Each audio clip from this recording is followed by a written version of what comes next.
ॐ वसुदेवसुतं देवं कंसचाणूरमर्दनं देवकी परमानन्दं कृष्णं वन्दे जगद्गुरुं. So we were seeing that the closest to philosophy is psychology, because psychology deals with the mind. Philosophy also not only deals with the mind but also beyond that. And we also saw that it is the mind when it is disciplined and focused outside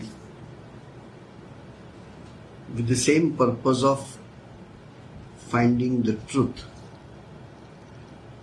that could be in a way interpreted as science, because science starts with inquiry.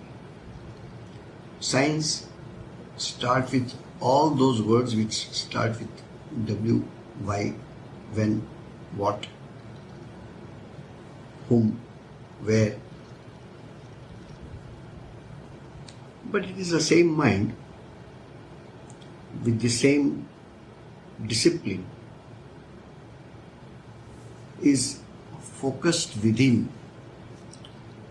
That aspect you do not find so much discussed in other religions and philosophies as you find it in Vedanta or in Hinduism.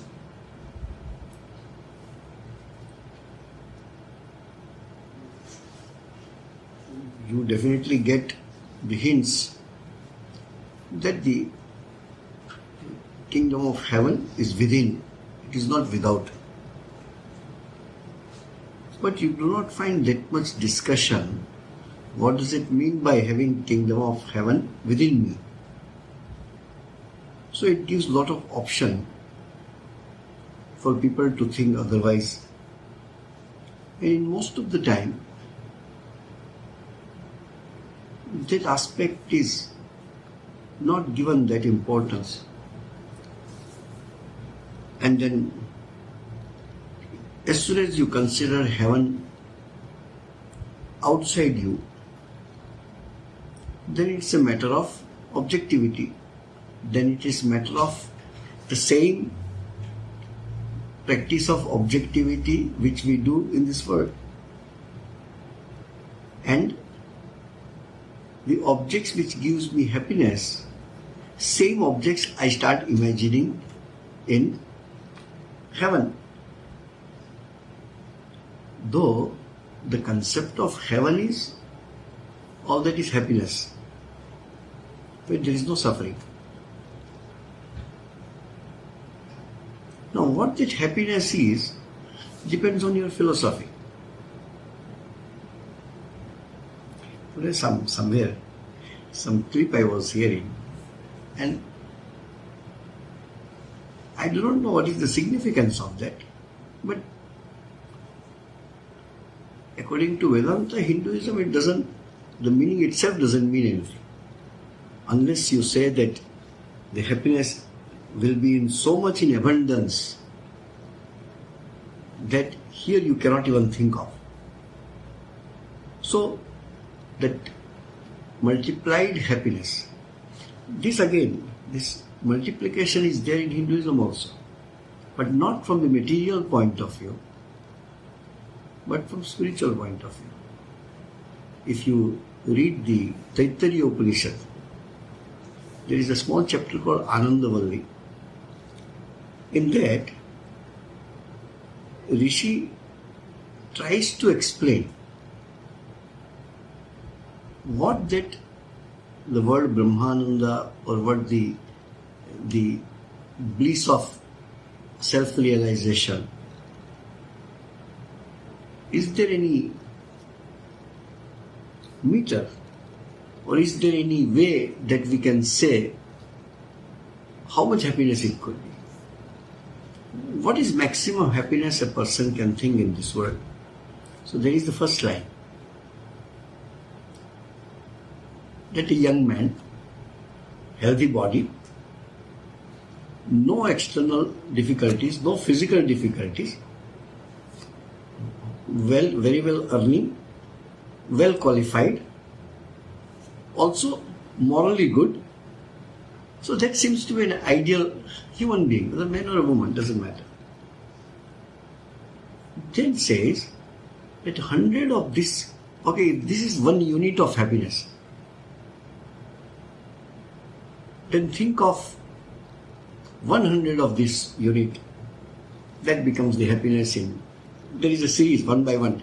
And we once did mathematics, so keep on putting 0, 0, 0. It comes almost, after 1, almost 36 zeros. It's a, and then last line. If Upanishad is there, it will be easier to explain. And in the last line of that chapter, it's very interesting when we used to chant it. At that time also, initially we didn't understand why there should be shlokas like that. So when it explains about Brahmananda, then the last line it is written, ha hu, ha hu, ha hu. What is ha ha hu?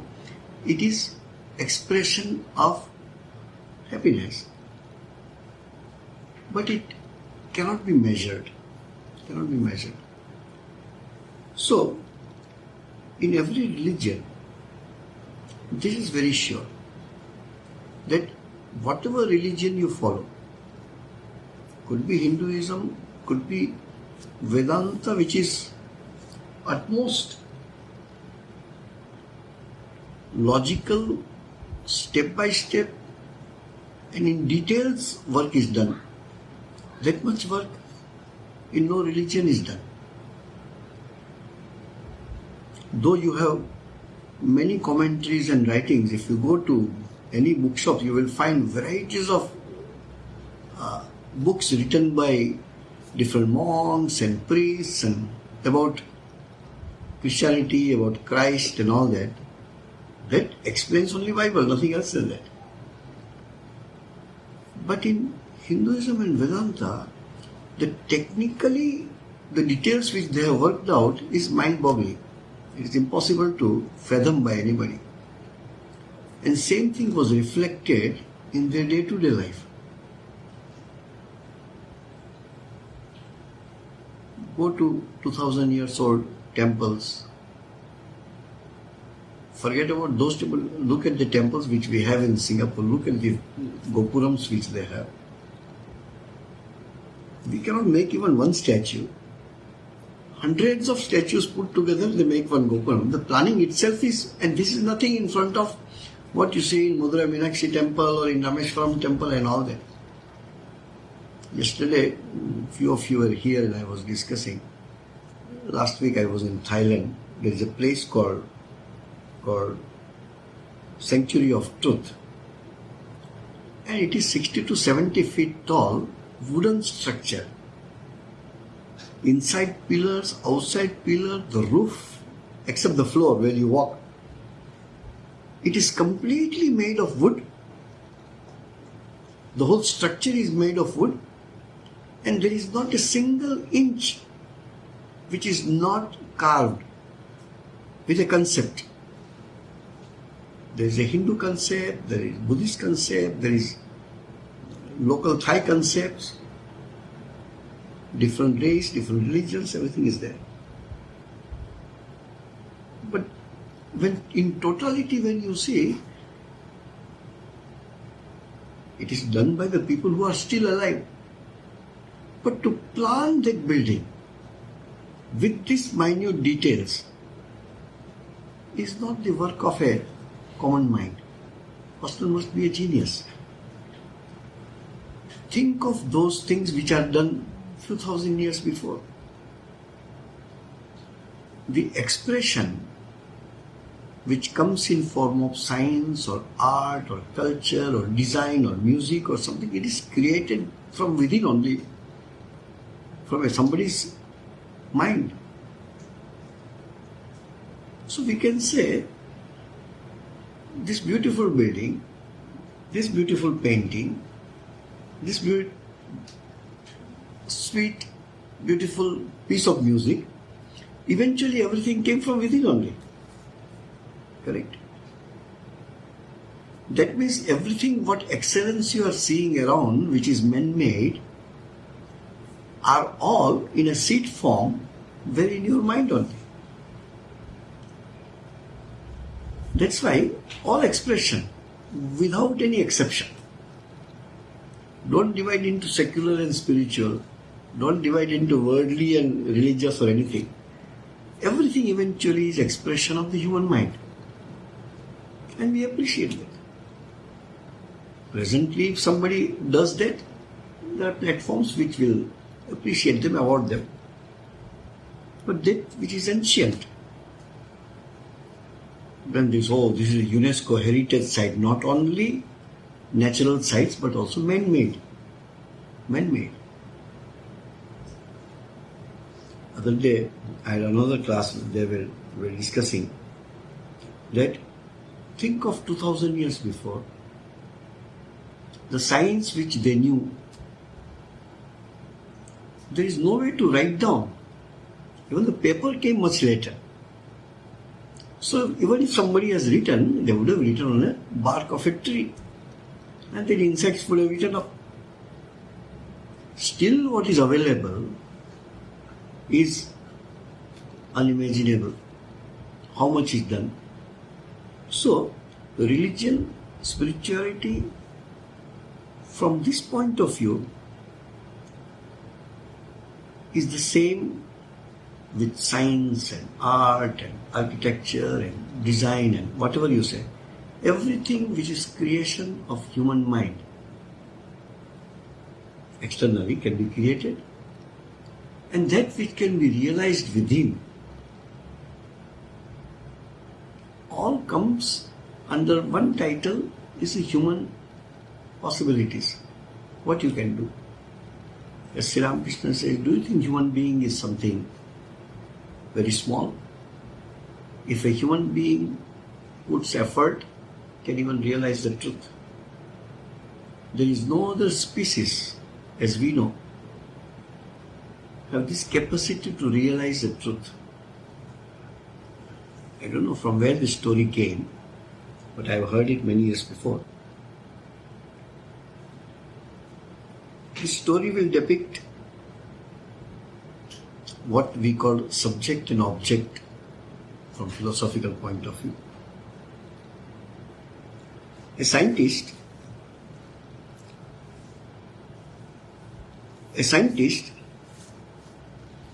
made a robot. So the artificial intelligence and software is put inside. A simple program is given, it will keep on doing some cleaning work, vacuum cleaners. It's only one idea. There is one which will take one thing here and put here. Little complicated means this puts here, it knows only same direction and same angle. And this plate changes. So in different places it puts, and that whole can be programmed, and eventually you can see a design has come out or something has come out. This is all robotic work. So he created one robot. Slowly progress happened. Now you have robotic teachers in the schools. So he multiplied and made many robots. Practically they can do everything.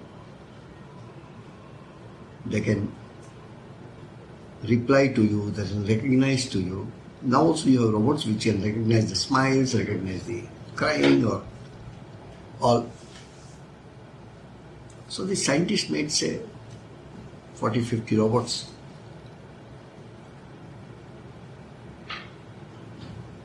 All the robots were switched on.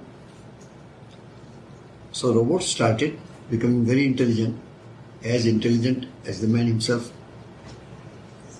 So one robot took the leadership and told, who is this man who orders us every day? Do this, do that, and we all do.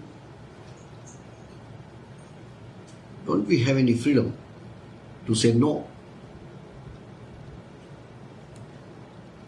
And all the robots went on strike. Story, anything can happen. So all the robots went on strike. The scientists told, go and bring that book from the library. They just said, just do it. No, we have decided we will not obey your orders anymore. So scientists say, why? No, we also have our individuality.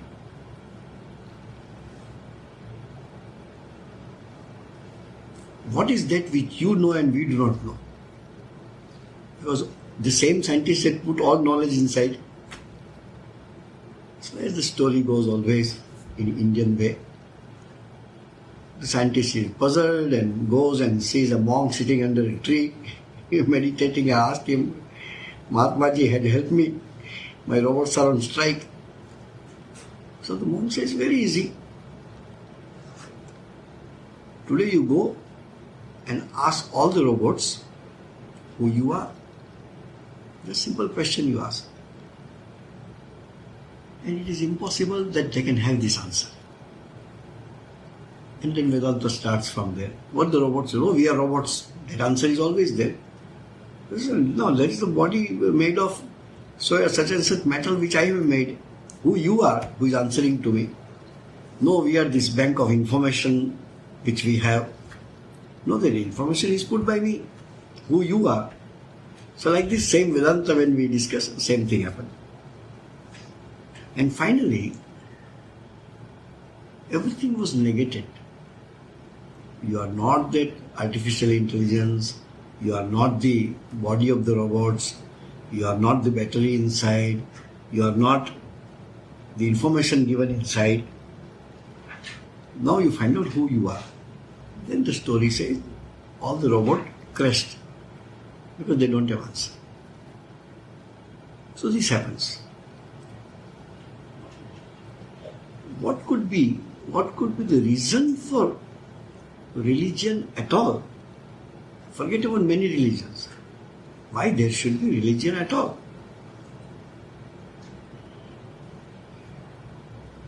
If few people or one person or two people join together and say, okay, let us start a company called religion, you can do it. Many sects have started borrowing some wisdom from some religions and then try to put their own spices into it.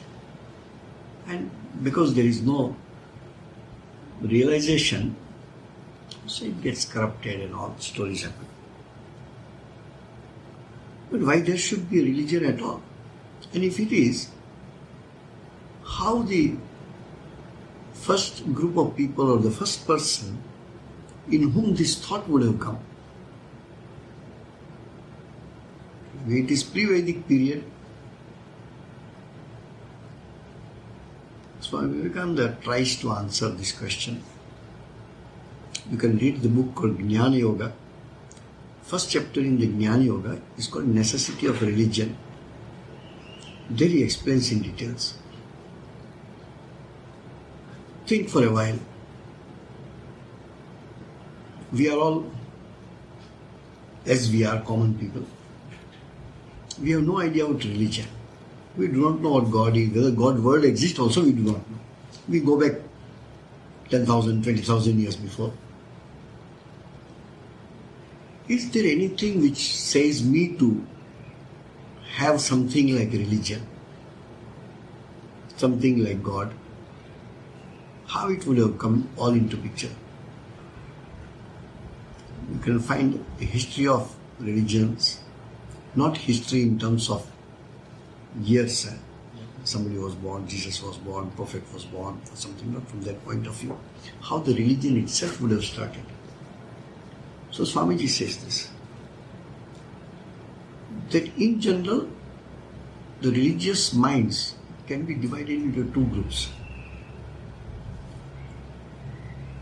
One, they started worshipping the nature.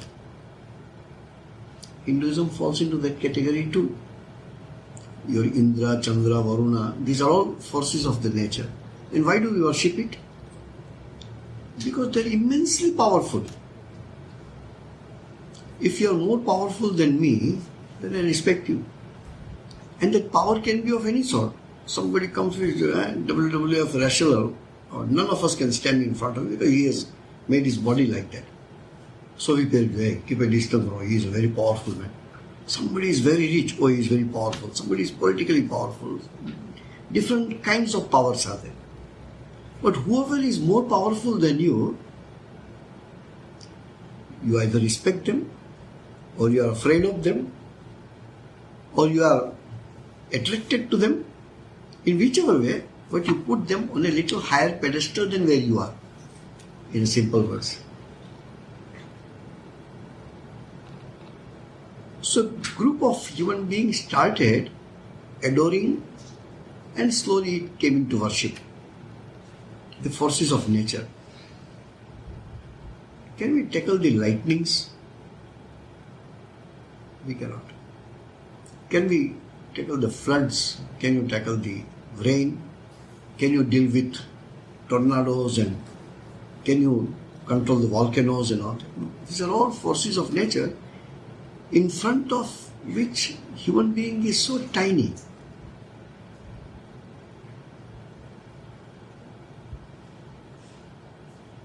So when they started adoring out of fear or out of amazement, and started worshipping. Who were the closest? Huge tree. My goodness, such a huge tree. People start worshipping. Hindus worship trees. Rivers, out of thankfulness. Oh, without river we cannot survive. And for other subject, all the big civilizations which came into existence all came at the bank of a river. No civilization comes on a top of a mountain. Civilizations are, human being has to survive. And human being cannot survive without water. Food, you can select any of the food. There is no different types of waters. H2O is the same. So the civilization grow around a river. Saraswati river, all your civilization, Mohenjo-daro, etc., because of Saraswati river. Ganges is the river. South Narmada is there. Without river, no civilization. Nile, the whole Egyptian civilization came.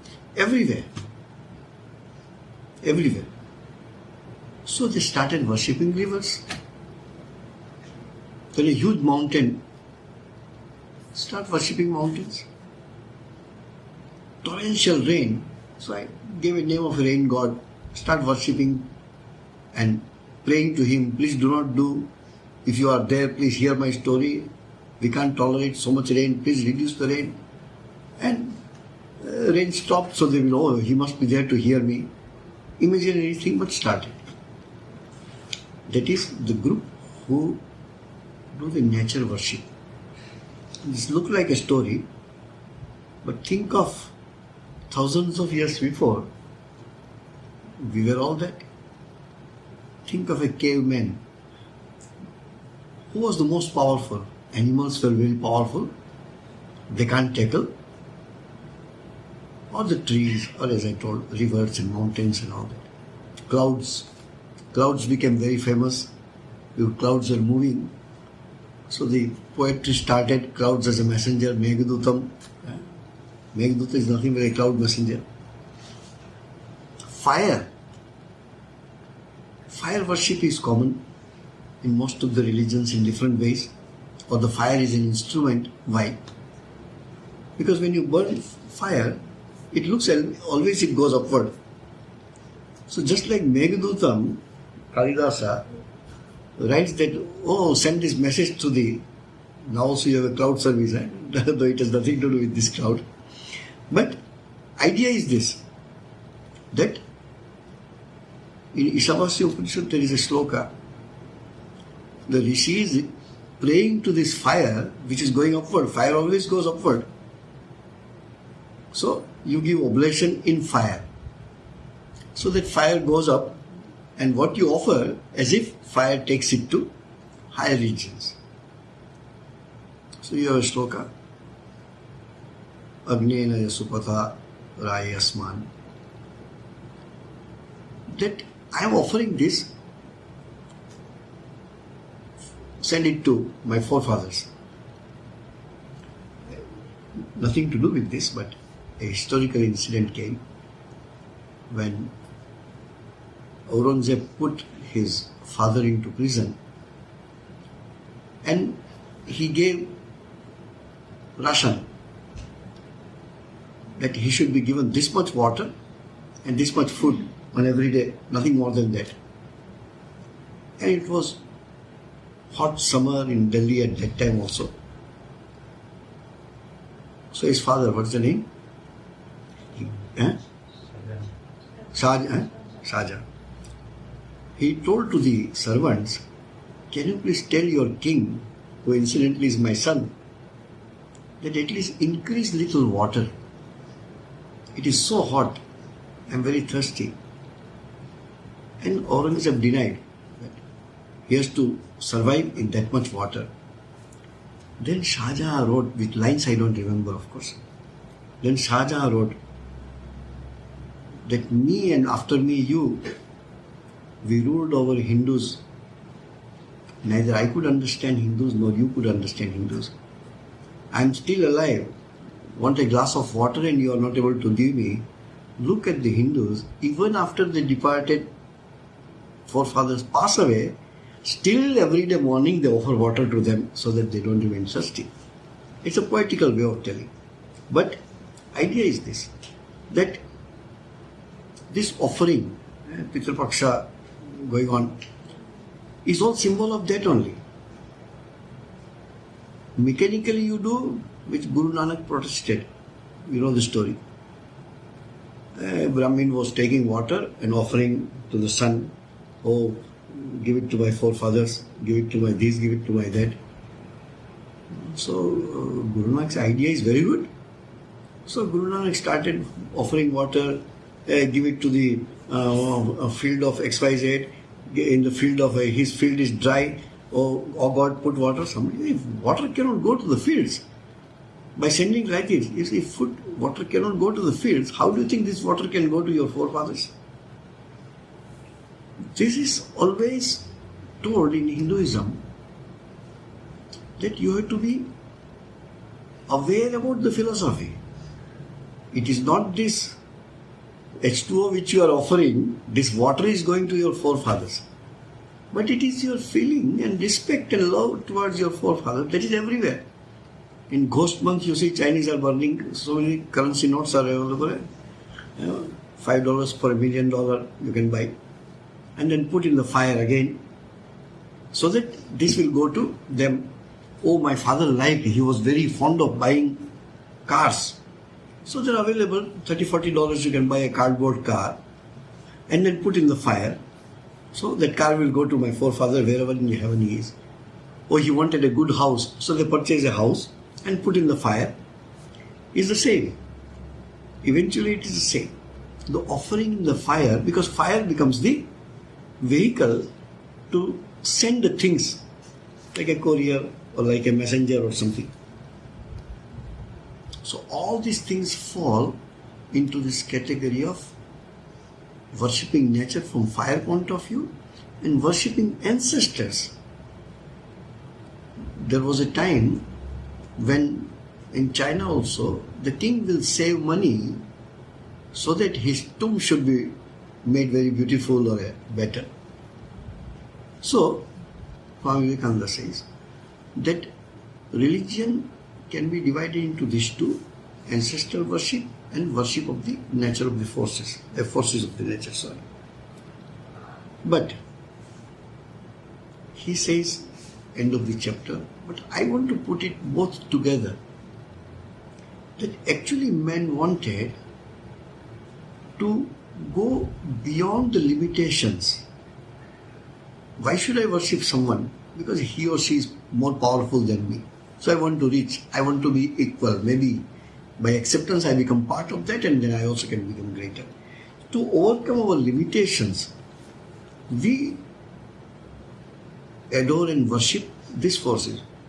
In Bhakti Shastra, what eventually you want to do? When you worship Ramakrishna, when you worship Krishna, when you worship Rama, Durga, Kali, what actually you are doing? What do you want? Why do you worship?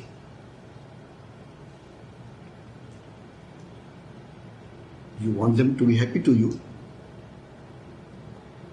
or you want to be part of them, you want to be one with them, or what?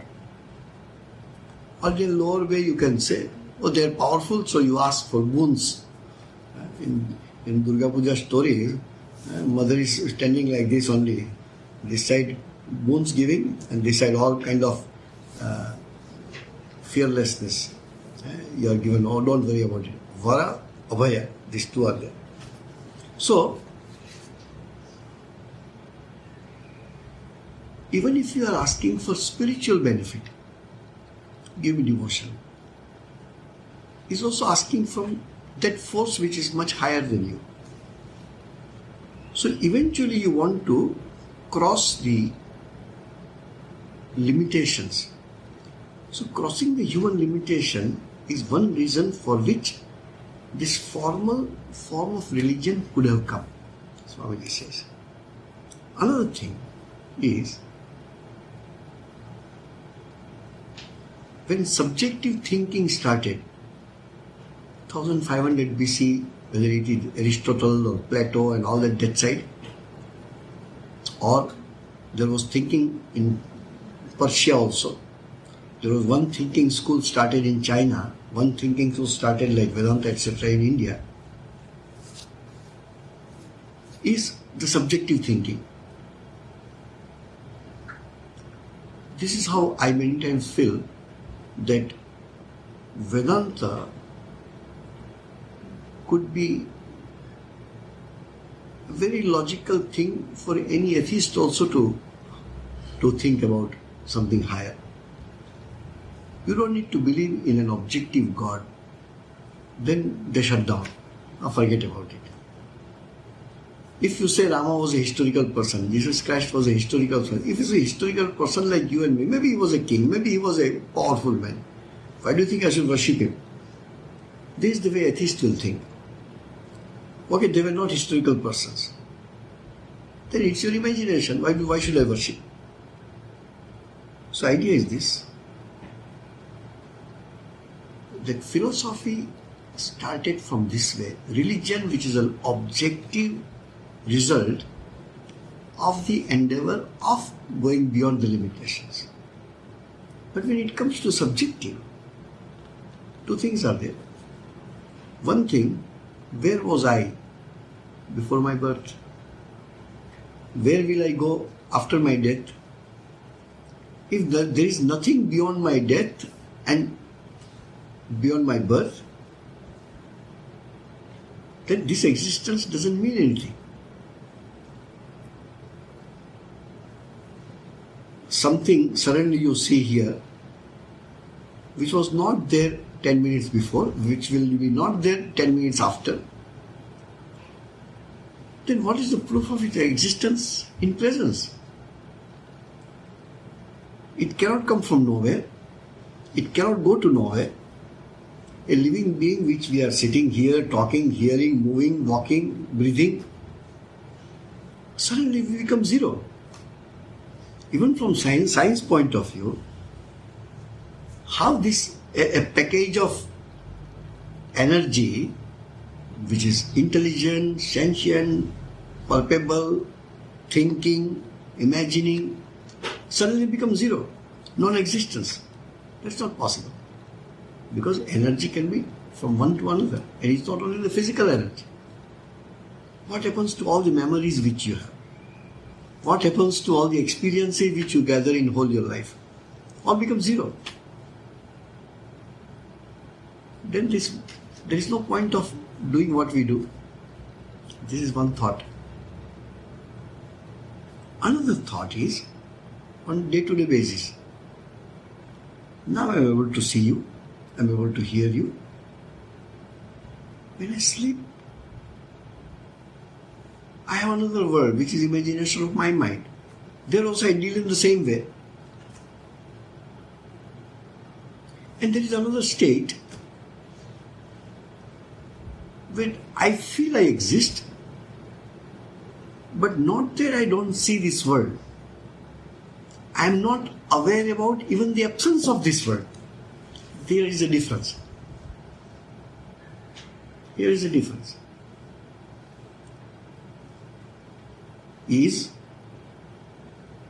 Say we have a friend who comes to our class. Today he is not come. Is he here? No. That means he is not here. He is, but not here. He is not here shows the absence. He is not here doesn't show his non-existence.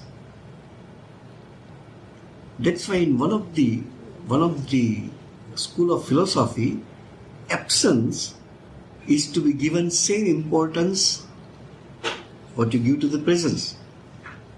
You are here, you are, but not here. That doesn't show your non-existence. Just it shows your absence. Now, if I was not present, somewhere I was. In my dream state, I was in one world, which goes somewhere I do not know when I wake up. Now I am in this world, which is a waking world. Even this becomes zero when I go to deep sleep. So when think that you are in deep sleep, waking state world and your imaginary dream world has the same value. In your deep sleep, where you are there is no time when you can realize that I am not there. Shankaracharya beautifully says, except the mad lunatic person, nobody can say I am not here. Your presence cannot be denied. You don't need any scientific or objective proof to tell that you exist. And your existence continues irrespective of your being in a waking state or a dream state. Whether dream, waking or deep sleep, your existence continues. From that standpoint of deep sleep, this also is one imagination, dream also is another imagination.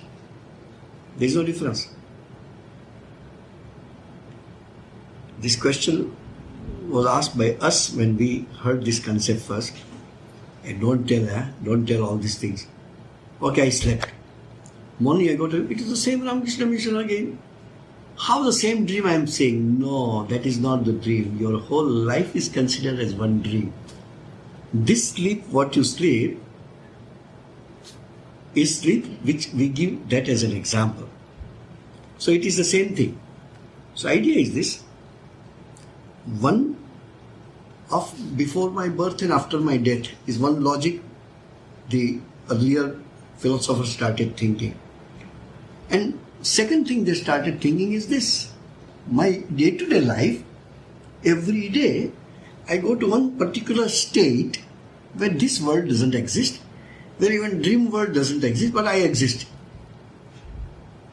To find that I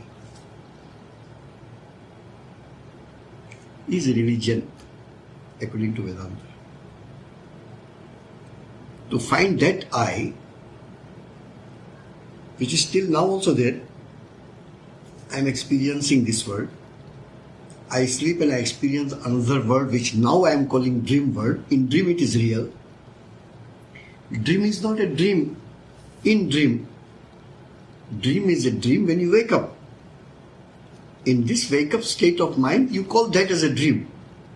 But when you are in dream, you experience everything as you experience this. Shankaracharya writes this. The experience which I have in the dream with the objects in the dream, the experiencer is the same who experiences in the waking state this world. But who is that experiencer? Who experiences this and just remains alone in deep sleep. Deep sleep is in the waking state, we call that as a deep sleep. But actually you are that who continues to exist here. It is something, now I have a mobile phone. In temple I don't have a mobile phone. I remain the same with mobile phone or without mobile phone. My existence is continuous. So you need to find out one who is alone in the deep sleep without any objective existence, which we call this world or a dream world or whatever. That person, that individual, he travels in these three states continuously. Jagrat, Swapna, Sushupti. Waking, dream, dreamless, deep sleep. Waking, dream, deep sleep. And we continuously go through these three. We have experience of this, we can say, about the objective world which we go through. But we need to turn the direction that who is that who travels in these three? It is you who were either in MRT or in your car. It is you who was in campus but or not inside the room. Now it is you who is inside this room. We need to think, who is that who was in the conference room also, who was in the premises also, who was in the MRT also, who was in the house also. Somebody is there who experiences all this. To realize that experiencer and your identity with that is called Vedanta. No God is required. No Rama, Krishna, Durga, Kali, Ramakrishna, Chaitanya, Jesus. Nobody is required to understand this. You don't need to have any hypothesis. You don't need to have any scriptures. You don't need to read any scripture. From this point of view, there are many saints who experience that consciously without reading the scriptures. They talk the same. Because scripture is only the narration given by the people who realize that. Reading scripture is not important. Realizing that is important. Once you realize, scripture will come out of your mouth. Look at Sri Ramakrishna. Yeah, he knew Bhagavad Gita is there, but I don't think he read Bhagavad Gita, no. He heard. So two things he says, I have not read but I have heard a lot. In second place he says, very interesting,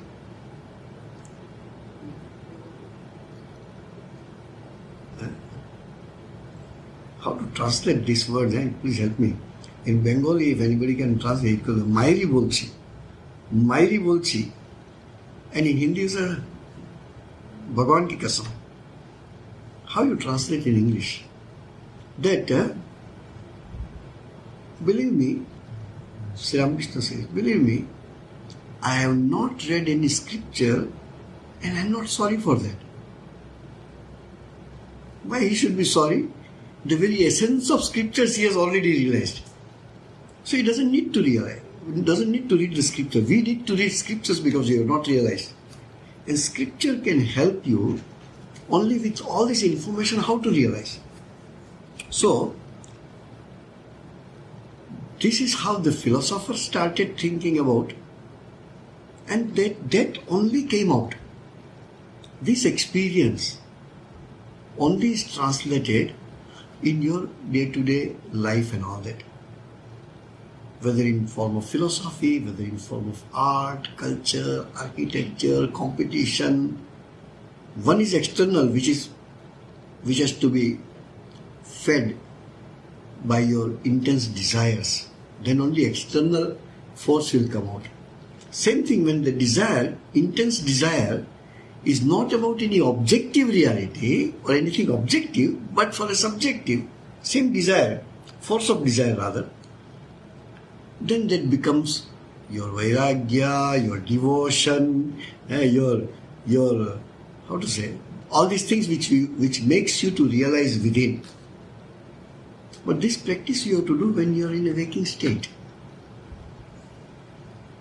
when you sleep, in dream state, your willpower sleeps. Can you decide what dream you want to see today? But here in waking state, you can decide whether you want to see Ramayana or you want to see Matrix. You can decide anything. But in dream state, you don't decide, I want to see this dream today. No. Why? Because your willpower doesn't work there.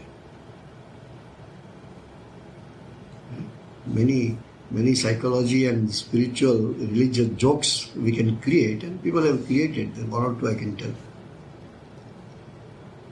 One man went to the doctor, and the doctor, please help me. I can't get deep sleep.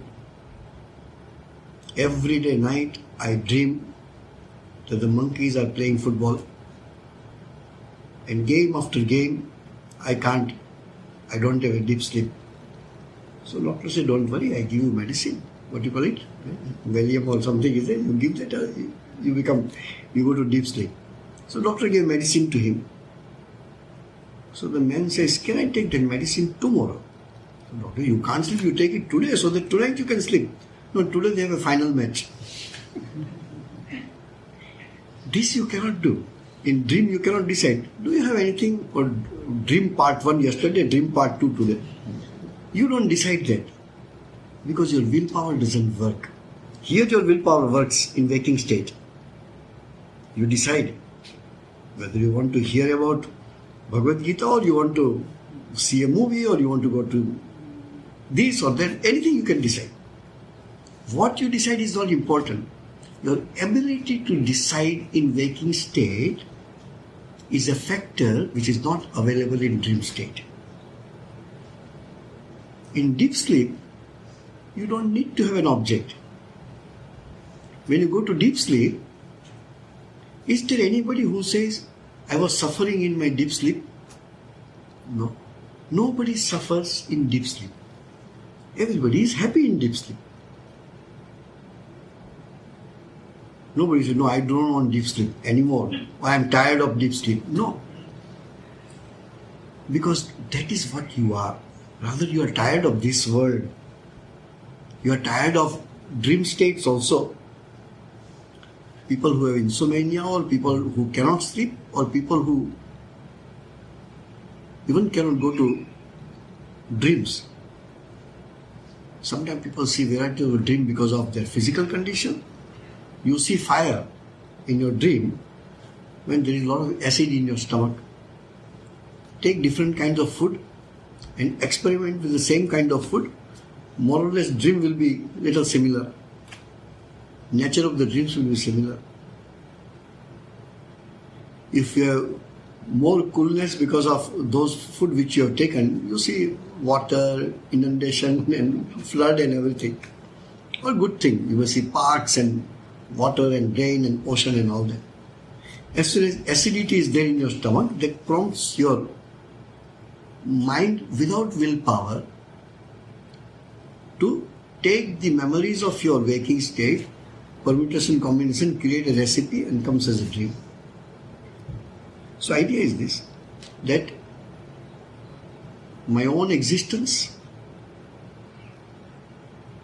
before my birth, after my death is a big question in every religion. And all the atheists and modern young people, their questions are always related to this when they talk about philosophy.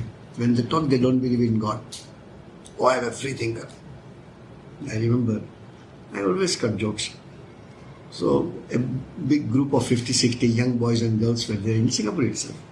All were in their 20s and 30s. So one group of boys were, they are very little more stylish. Oh, we are free thinkers. We don't identify ourselves with any religion. So I told that it's a good word which you have coined, but I request you to be a thinker first before you be a free thinker. Even those who are religious minded also have to be thinkers first. Without thinking, there is no religion. At least I have Bhagavad Gita, she has Bible, he has Quran. You don't have anything. On which basis you will be going to think about what? You don't call it a free thinker. No, I am thoughtless person. I don't want to think. And that's a miserable condition. What is the need of religion? Because of religion, so much fight is there. I say, yeah, in this whole world, there is a huge number of, much more bigger number than human beings, are animals and insects who don't believe in religion. We don't like to join them. No. Religion, if somebody is misusing religion is a different concept. But religion itself is a sign of progress of human mind. It's not easy to think about religion. Blindly following a ritual, I also don't want, you also do not want. And that's what they are against of. But when I call about this seems to be little logical. I remember, I don't think any of you were there. I had a lecture in a mosque. That mosque which is on a, before you go to, I always find, before you turn to Bishan from the main street, there is a mosque. So that lecture was there. So about 250, 300 people had come and 95% were Muslims. Only those who knew me, few from the mission and few from HEB and IRO, these people were there. Remaining all were Muslims. So I said, if you don't look at me, because if you look, you will see my dress. Oh, you are a Hindu, you are a monk. If you don't look at me, close your eyes. If you close your eyes and hear me today, you will not think that a Hindu religious person is talking about. Let us talk from that point of view. And I spoke what I speak.